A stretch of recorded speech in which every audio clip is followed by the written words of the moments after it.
Assalamualaikum warahmatullahi wabarakatuh. Perkenalkan, di sini kami dari kelompok 2 akan menyampaikan hasil diskusi kami tentang evaluasi proyek prototyping dan analisis hasil prototyping dari aplikasi yang telah kita buat, yaitu foto pada mata kuliah interaksi manusia komputer yang diampu oleh dosen pengampu Bapak Dimas Fani Hebrasianto PSST MKOM. Sebelumnya, mungkin saya akan memperkenalkan anggota dari kelompok 2 ini. Dimulai dari saya sendiri, perkenalkan nama saya Kanasya D. Aziz dengan NIM 231102140. Lalu ada Darel Khairul Adityansah dengan NIM 231110122. Lalu ada Agnes Revelina Piska, NIM 23111012126. Lalu ada Syamsul Adam dengan NIM 23111012144. Dan yang terakhir ada Yoga Hugantara dengan NIM 23111012153. Mungkin langsung saja ke pembahasannya yang akan dimulai oleh rekan saya, Syamsul Adam. Baik, di bab 1 ada pendahuluan. Pada era digital ini, kebutuhan akan fotografi semakin meningkat seiringnya dengan pesatnya perkembangan media sosial dan internet. Foto tidak hanya digunakan sebagai sarana dokumentasi, tetapi juga menjadi alat penting dalam pemasaran, personal branding, dan kegiatan sehari-hari. Dalam konteks ini, muncul kebutuhan akan akses yang mudah dan fleksibel terhadap layanan fotografi profesional. Aplikasi foto hadir sebagai solusi inovatif untuk memenuhi kebutuhan ini dengan menyediakan platform sewa foto yang mudah diakses dan digunakan oleh semua kalangan. Fotografi telah menjadi bagian integral dari kehidupan modern, baik untuk keperluan pribadi maupun bisnis. Gambar yang berkualitas tinggi dapat menyampaikan pesan yang kuat dan menarik perhatian. Namun, akses ke layanan fotografi profesional seringkali terbatas oleh faktor biaya, lokasi, dan waktu. Selain itu, banyak individu yang memiliki kamera berkualitas hingga berkualitas tinggi dan keterampilan fotografi yang baik, namun tidak memiliki platform untuk menawarkan jasa mereka secara efektif. Oke, selanjutnya struktur makalah. Dari makalah yang telah kita buat, di sini ada beberapa susunan. Yang pertama ada pendahuluan yang mengurai latar belakang, tujuan, dan manfaat aplikasi foto. Lalu ada tinjauan pustaka yang membahas literatur dan perkembangan teknologi di bidang fotografi dan aplikasi digital. Lalu ada metodologi pengembangan yang menguraikan proses pengembangan aplikasi termasuk desain, implementasi, dan uji coba. Lalu ada hasil dan pembahasan yang menyajikan hasil analisis dan diskusi mengenai kelebihan, kekurangan, serta potensi pengembangan lebih lanjut. Dan yang terakhir ada kesimpulan dan rekomendasi. Yang pasti itu menyimpulkan temuan utama dan memberikan rekomendasi untuk pengembangan di masa mendatang. Lanjut ada tujuan dan manfaat. Aplikasi foto dirancang untuk menjembatani kesenjangan antara fotografer dan pengguna jasa fotografi dengan menghadirkan platform yang memungkinkan pengguna untuk menyewa foto sesuai dengan kebutuhan mereka. Aplikasi ini bertujuan untuk yang pertama, menyediakan akses yang mudah dan cepat. Yang kedua, memberikan kesempatan bagi para fotografer. Yang ketiga, memperluas pilihan konsumen. Dan yang keempat, efisiensi waktu dan biaya.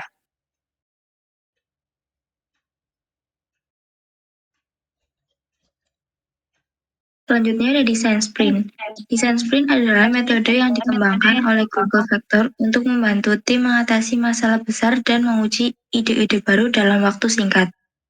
Biasanya berlangsung selama 5 hari. Desain sprint membawa tim melalui serangkaian langkah terstruktur yang bertujuan untuk merancang, membuat prototipe, dan menguji solusi dengan penggunaan nyata. Untuk hari pertama ada Agnes Revilna Fiska dengan Hari pertama dengan mapping, memilih target dan memilih masalah yang ingin diselesaikan. Hari kedua ada Kanasya Abdi Aziz, fokus pada solusi, mengumpulkan inspirasi dengan merevisi ide-ide yang ada. Hari ketiga ada Darel Khairu Adriansyah dengan masing-masing anggota merevisi sketsa satu persatu. Hari keempat ada Yoga Hoga membuat prototipe solusi yang relatif. Yang kelima ada Samsul Adam dengan prototipe yang sudah dibuat akan terjawab dengan wawancara customer.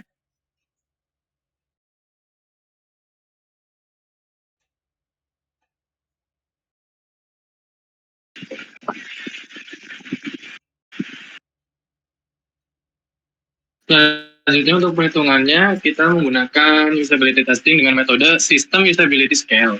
Kami meminta 15 responden untuk mencoba prototipe website kami dan memberikan nilai terhadap 10 poin yang kami paparkan pada platform Google Form. Yaitu dengan 10 poin yang diujikan, yaitu ada 1, saya pikir saya akan sering menggunakan website ini, dan yang kedua, website ini tidak terlalu rumit, dan 3, saya pikir website web ini mudah digunakan. Yang keempat, sepertinya saya membutuhkan bantuan untuk dapat menggunakan web ini. Yang kelima, saya menemukan berbagai fitur dalam web ini yang terintegrasi dengan baik. Yang keenam, ada saya menemukan ketidakkonsistenan dalam web ini. Yang ketujuh, saya membayangkan bahwa web ini dapat dipelajari oleh seseorang dengan cepat. Dan yang ke-8, saya menemukan kerumitan dalam web ini. Yang ke-9, saya sangat yakin dapat menggunakan web ini. Yang 10, sepertinya saya harus belajar banyak untuk dapat menggunakan web ini. Dari 10 poin tersebut, kami sudah mendapatkan input jawaban dari 15 responden yang dapat dikalkulasikan nilai kepuasan akhir dalam metode System Usability Scale. Dengan menggunakan rumus untuk mencari nilai kepuasan akhir, yaitu dengan 1 dikurang 1, ditambah 5 kurang 2, ditambah 3 kurang 1, tambah 5 kurang 4, ditambah 5 kurang 1, ditambah 5 kurang 6, ditambah 7 kurang 1, ditambah 5 kurang 8, ditambah 9 kurang 1, ditambah 5 kurang 10 kali 2,5. Dengan rumus ini kami mendapatkan nilai kepuasan akhir yaitu bernilai 46,33. Untuk melengkapi dan memberi kejelasan lebih, kami juga membuat sebuah graf untuk Q1 dan Q10 dengan software Microsoft Excel.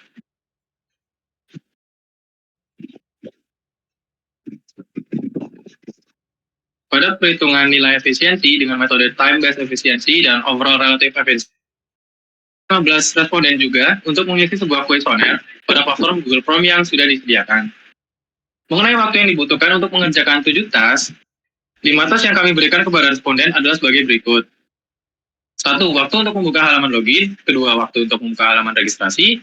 Yang ketiga, waktu untuk membuka halaman menu foto di beranda. Yang keempat, waktu untuk membuka halaman ikon pencarian. Yang kelima, waktu untuk membuka halaman menu pencarian. Yang kelima, waktu untuk membuka halaman menu chat antar pengguna. Yang ketujuh, waktu untuk membuka halaman ikon profil pengguna aplikasi. Untuk menghitung time-based efficiency, kami menggunakan rumus overall relative efficiency. Dari rumus ini, kami mendapatkan hasil akhir overall relative efficiency dengan nilai 100%.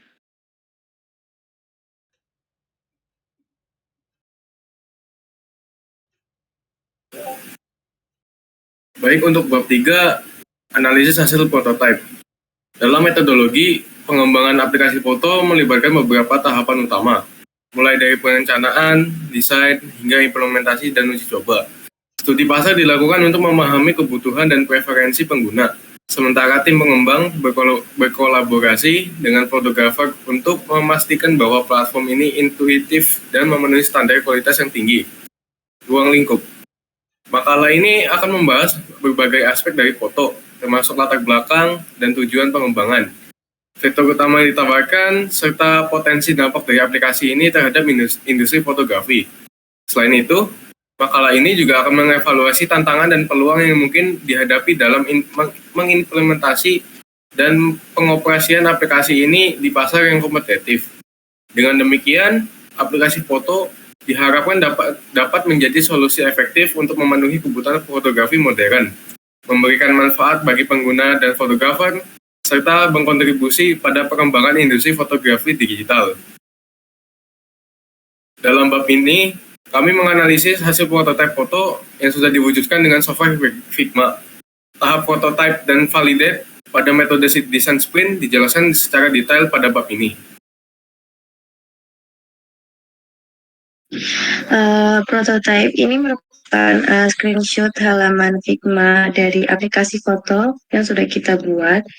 Dari bagian register, halaman beranda atau utama, terus ada bagian pencarian dan lain-lain. Sudah tertera di sini juga terdapat halaman registrasi, halaman login, phone, search, chat, dan profile yang terdapat pada aplikasi yang sudah kita buat. Lalu ada navigasi prototyping. Di sini pada navigasi prototyping kami sudah menghubungkan semua button dan kata kunci kepada halaman-halaman yang dituju.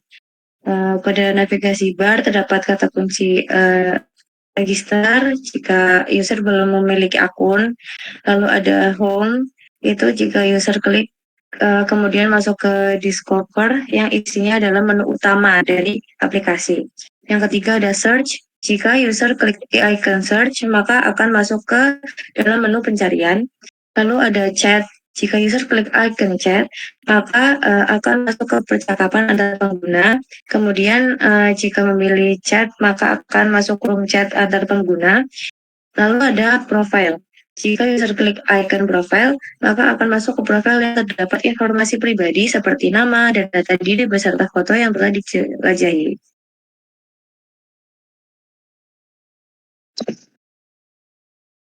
Selanjutnya ada kesimpulan. Kesimpulan dan kegiatan aplikasi foto adalah bahwa platform ini sangat berperan dalam mengumpulkan ide dan inspirasi dari berbagai sumber visual.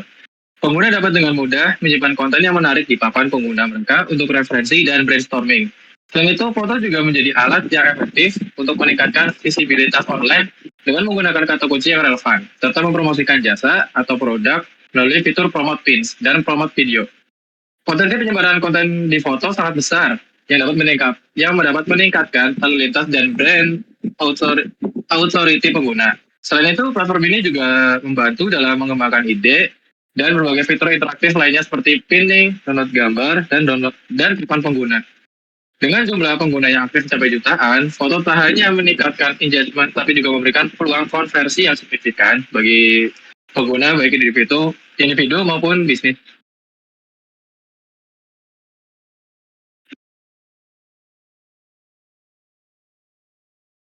Saran berdasarkan latar belakang dan metode perencanaan yang telah dijelaskan, berikut ini beberapa saran untuk mengembangkan lebih jauh dan lebih lanjut dari prototipe foto. Yang pertama ada perluas deskripsi pasar dan trade. Jelaskan secara lebih rinci bagaimana trade media sosial dan internet telah meningkatkan kebutuhan akan fotografi. Yang kedua ada jelaskan uniknya solusi yang ditawarkan. Berikut penjelasan lebih spesifik mengenai apa yang membuat aplikasi foto unik dibandingkan dengan solusi lain yang ada di pasaran. Yang ketiga ada detail masalah yang dihadapi. Jelaskan lebih rinci masalah yang dihadapi pengguna saat ini ketika mencari layanan fotografi profesional. Yang keempat ada highlight kesempatan bagi fotografi. Solusi peluang yang diberikan aplikasi ini kepada fotografer amatir atau semi profesional yang ingin menawarkan jasa mereka. Yang kelima ada tambahan studi kasus atau contoh. Untuk memberikan konteks yang lebih jelas, tambahkan salah satu atau dua studi kasus untuk contoh bagaimana aplikasi ini telah membantu pengguna atau fotografer. Yang terakhir ada sertakan visi dan misi. Penyertakan visi dan misi aplikasi dapat membantu memperjelas tujuan jangka panjang dan nilai-nilai inti yang ingin dicapai. Oke, mungkin demikian pembahasan yang dapat kami sampaikan, hasil pembahasan yang dapat kami sampaikan dari kelompok 2. Saya ucapkan terima kasih dan maaf bila ada banyak kekurangannya. Sekian, wassalamualaikum warahmatullahi wabarakatuh.